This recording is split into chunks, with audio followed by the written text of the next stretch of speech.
sanggol ng alab ang karapat-dapat mamuno sa pangkat ng Hokage pagdating ng takdang panahon. Sanayin mo siya at turuan ang lahat ng iyong nalalaman.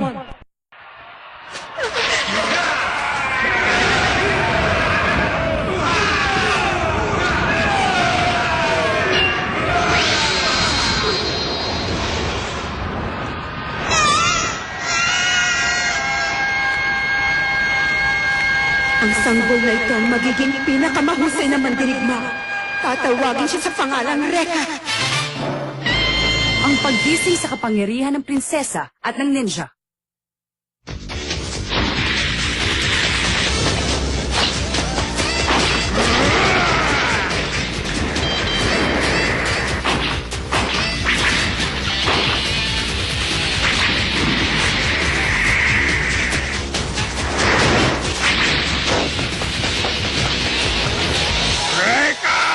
Bumaba ka dyan! Alam ko natatakot ka sa akin kaya ka nagtatago! Dahil ako si Max Momon, ang pinakamalakas na estudyante sa bansang ito! Ganon? Eh bakit naman ako matatakot sa tao naglalagay ng hikaw sa ilong? Anong ikaw? Sing-sing ko to, ha? Huwag na huwag mong insultuin ang sing-sing ko sa ilong!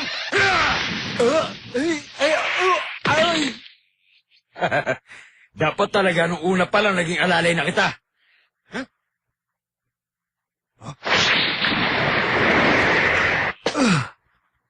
Huwag ka mag-alala, Max. Hanggang ngayon, malakas ka pa rin. Siguro ipinagli ka talaga ng nanay mo sa unggoy. Correction.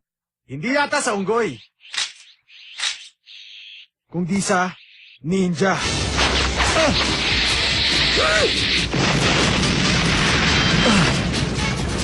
Unggoy ka talaga! Akala mo ba maloloko mo pa ako ulit? Hindi na!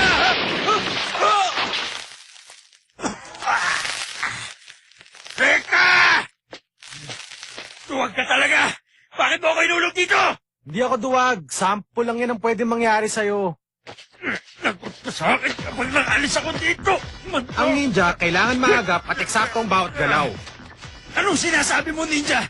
Siraulo ka talaga! Hindi mo ba alam na wala na ninja sa panahon ngayon? Ano ka mo? Dapat nabuhay ka noong unang panahon para nakasama mo mga kapwa mo paliw! Teka! Ano gagawin mo dyan? Huwag mong iitin ang mga ninja. Ay! O paano? Pag nanalo ka na ng sa akin, pagsisilbihan kita bilang tapat na alagad at personal mong ninja. Babawi ako bukas! Makikita mo!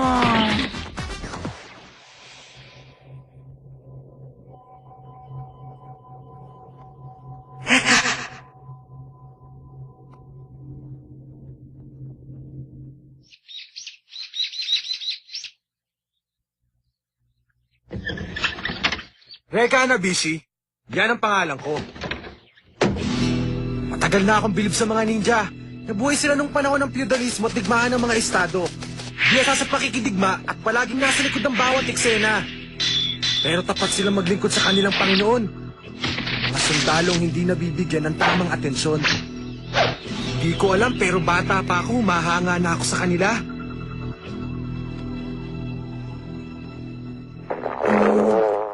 Aray, gutom na ako. Tatay, hindi pa ba tayo kakain? Reka! Nandiyan ka na pala! Siya nga pala! Ang sakit-sakit na! Ang tigas ng ulo niyo eh! Sabi ng huwag maninigarilyo habang gumagawa ng papot... Sorry nakalimutan ko eh. Di bale, di ko na uulitin. Sa labas ka na kumain. Nananghali na ako dahil nagugutom na ako. Isa pa, naubos na ang pagkain.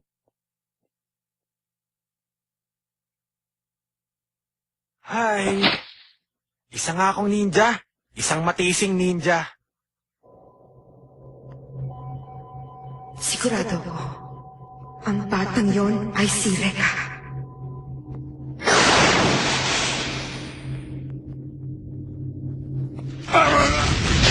Awa niyo na! Tulungan niyo ako!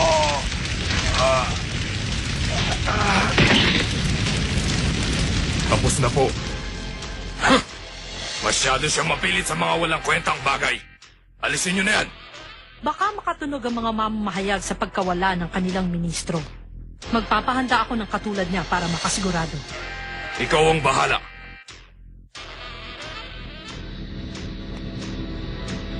Nakakaawa naman ang nilalang. Kahit na siya pa ang maging pinakamakapangyarihan, mawawala ang lahat sa oras ng kanyang kamatayan. Ayokong mangyari sa akin yun. Naintindihan ko ang ibig mong sabihin. 400 taon na rin ang lihim ng buhay na walang kamatayan.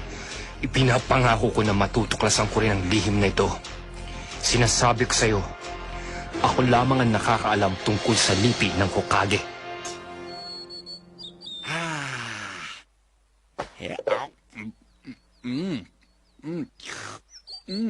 Good eats. O, dahan-dahan! Baka kayo madapa!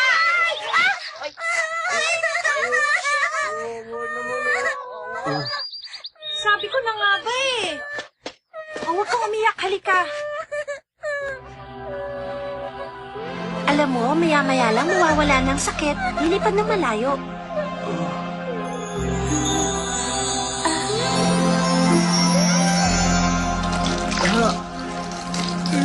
Ay! Wala na tuloy akong nakain.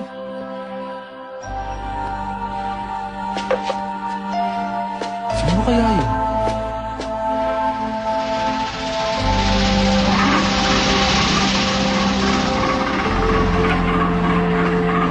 Ichiro, tingnan niyo. Ang taas, oh. Bilisan na natin, delikado dito.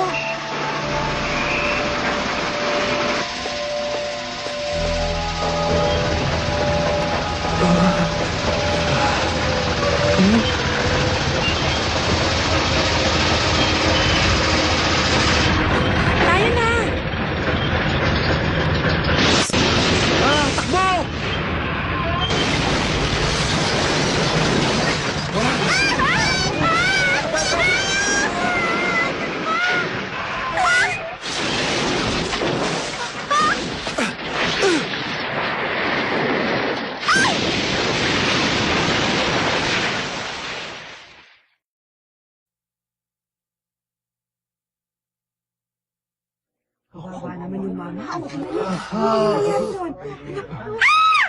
Tumawag kayo ng ambulansya. Ginoong Hanabishi, sumagot ka! Humihinga pa siya.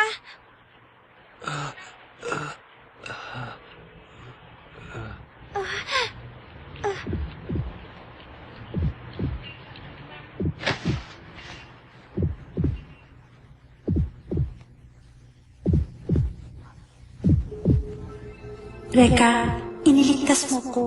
Kung di dahil sa'yo, patawala na ako sa mundong ito. Maraming salamat, Reka. Prinsesa. Wala yun. Sapat na sa akin ang iyong pasasalamat.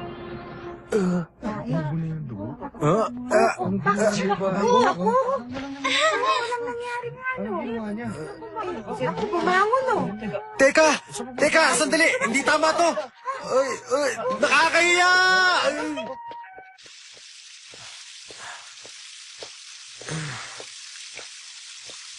Gusto kong pasalamatan ka sa ginawa mo kanina para sa amin, Ginoong Hanabishi. Teka, kilala ba kita? Ang pangalan ko ay Ana Yanagi. May problema? Wala. Kamukha ka lang nung prinsesa doon sa panaginip ko. Naku, may sugat ka pala. Ha? Ha? Huwag ka mag-alala, magaling ka na.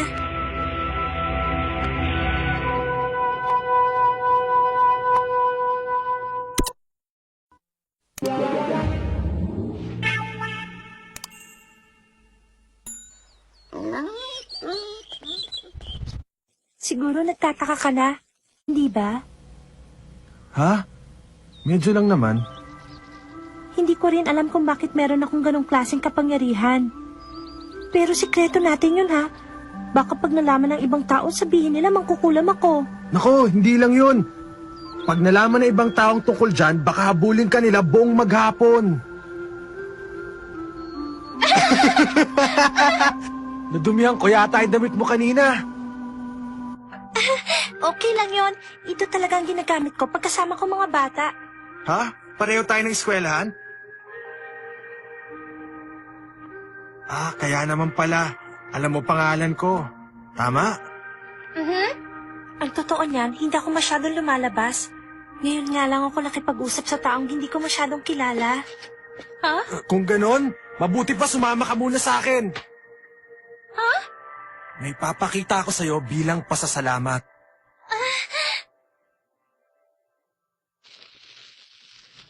Hindi pa medyo madilim dito? Maliwanag pa kasi sa labas. Dito ko lang may papakita ang mga ginawa ko. Ang negosyo kasi ng tatay ko ay paggawa ng paputok. Etong gawa ko!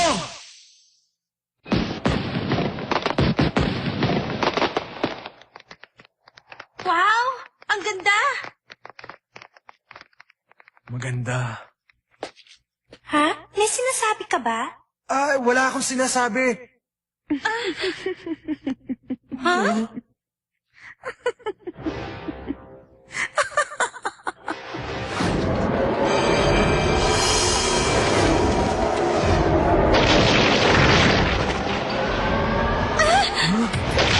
May katina ba yung sahig? Ano yan?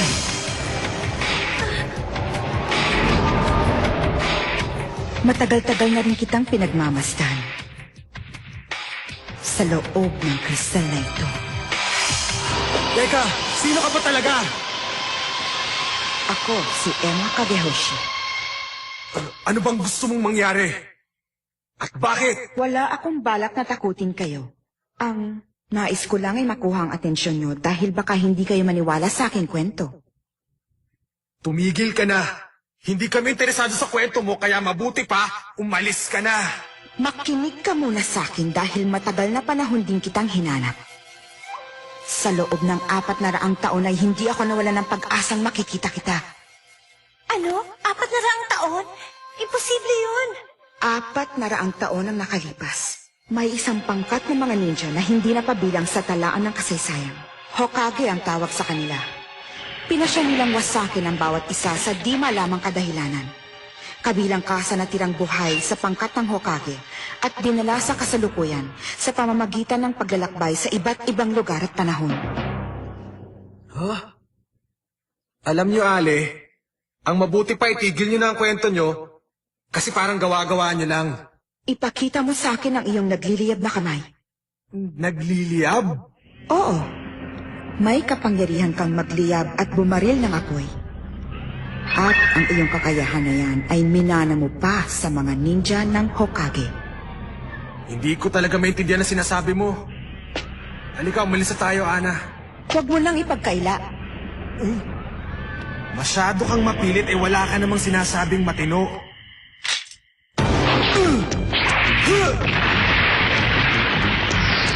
Takbo!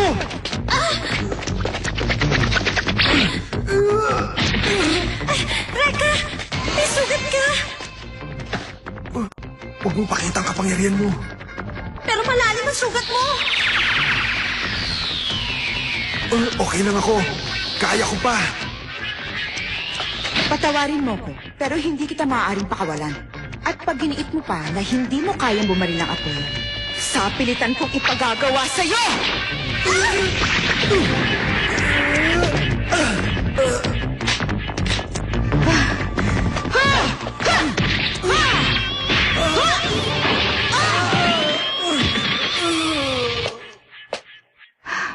Sige na, ipakita mo na! Asar talaga. Pahama kasi tong sugat ko eh. Kailangan namin makatakas dito. Ana! Ale, hindi ko alam kung bakit mo siya inaatake. Pero nakikiusap ako, parang awa mo na. Huwag mo siya saktan. Ana! Malalim ang sugat niya at kailangang madala sa ospital. Pakawalan mo na siya. Sige na, pakiusap. pakiusap. Bakit hindi mo gamitin ang iyong kapangyarihan, Binibini? Gaya ng ginawa mo kanina.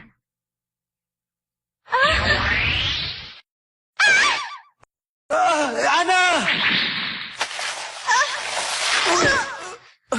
Ana! Sorry ha. Huwag mo na akong alalahanin. Tumakas ka na ngayon din. At iwan mo na ako. Ana! May sugat siya, pero inuuna pa niya akong gamutin. Kailangan may gawin ako para sa kanya.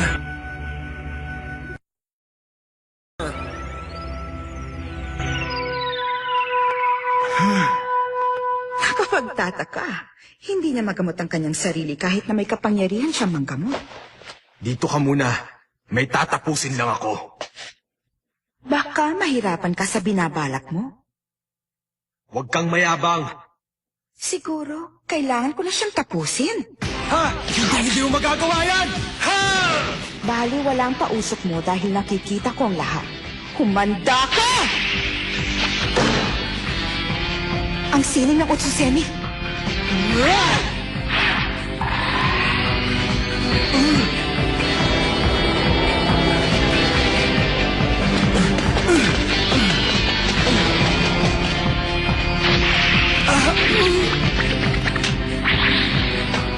Nasa dugo mo nga ang pagiging isang ninja. Pero nakakalungkot namang isiping hanggang dyan lang ang kaya mo. Ipakita mo na sa akin ang iyong kapangyarihan.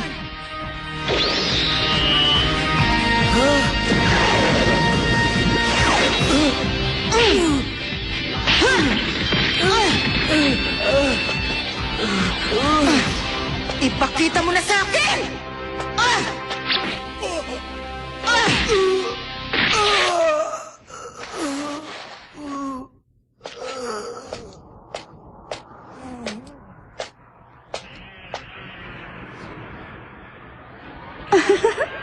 Tuluyan ko na kayang makasal ang buhay ng iyong kaibigan.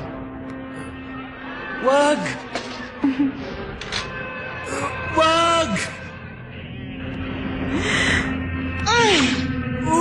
Wag!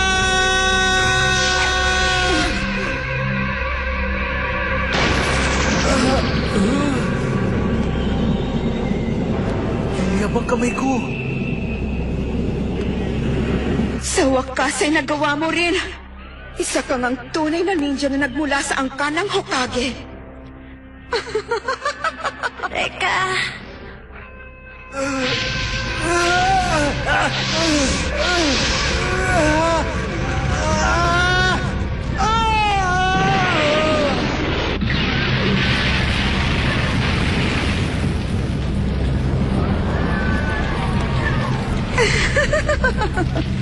Ang akala mo ba'y matatapos mo ko ng ganun kadali? Kung nais mo kong mapatay, ay kailangan mo pang lumakas.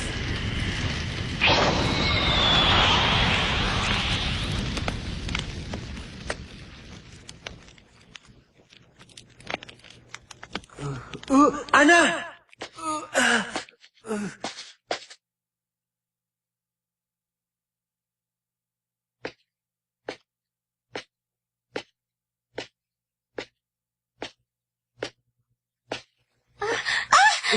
Gising ka na pala.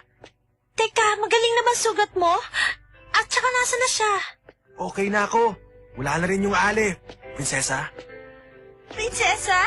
Oo, ikaw ang prinsesa at ako ang ninja tagapagtanggol ng prinsesa. Hindi ako sanay tawaging prinsesa. Ganun talaga yon. Tagapagtanggol ng prinsesa ang ninja. Bakit? Masakit pa ba ang sugat mo? Hindi. Naiiyak lang ako sa kasiyahan. Hindi lang naiiyak. Sinisipot din. Nagbuklod ang kapalaran ni Ana Yanagi at Reka Hanabishi upang masimulan ng digmaang umabot ng 400 taon. Magsisimula na rin ang kasaysayan ni Reka.